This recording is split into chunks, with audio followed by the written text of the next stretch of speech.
Welcome back to episode 43 in our programming series. In this video, we're going to talk about what CSV files are and why they're important. CSV just stands for comma separated values. So a CSV file stores data, and the data is separated by commas. So CSV files are really similar to text files in the fact that they store text data, except with CSV files, the important part, again, is that they are separated with, the values are actually separated by commas.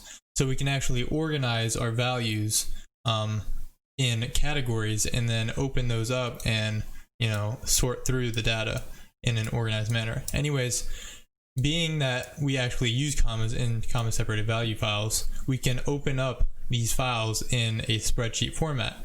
So anyways, let's go ahead and see an example here. So all I'm going to do on my desktop is right click, create a new file, text document. I'm going to highlight everything and call it DB for database and then give it the CSV extension. And it's going to confirm with me. And then you can see it changes the icon to Excel spreadsheet. And anyways, what this means is since it's a CSV file and it's organized with commas, I can open it up in a spreadsheet manner.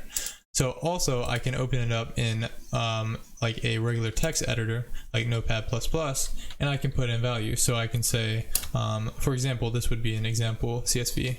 You would see something like a header line, and every CSV file is going to have a header line. This just describes the categories that it stores.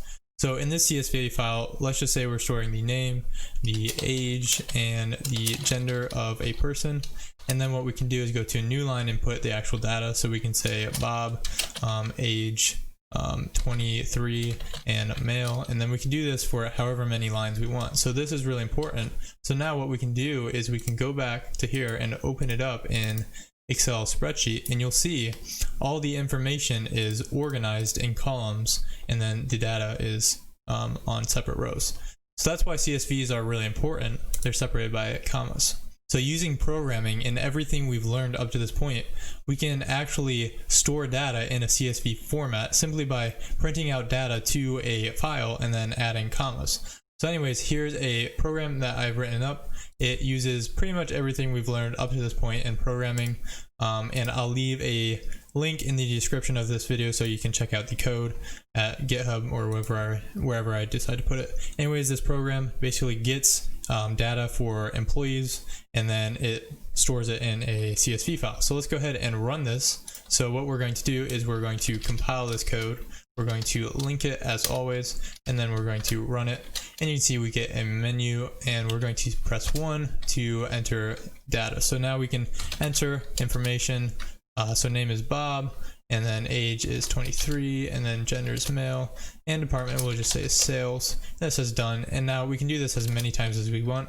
I'll just do a second one real quick. So let's say Mary, and then we'll say 46, and then we'll say female, and again we can say like service if we want.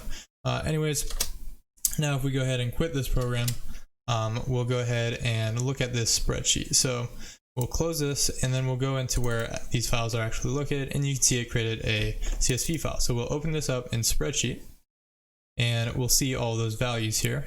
So yeah, anyways, we can open this up if we wanted to in a comma separated value. In a text editor. That's what I was looking for. And there you go. You can see all these values are separated by commas, and that's because in our main you can see after each data point that we're printing to the file, I'm printing a comma, except for the last one, of course. So that's what CSV files are. They're really important for storing data, and then we can even read from CSV files and do really cool stuff.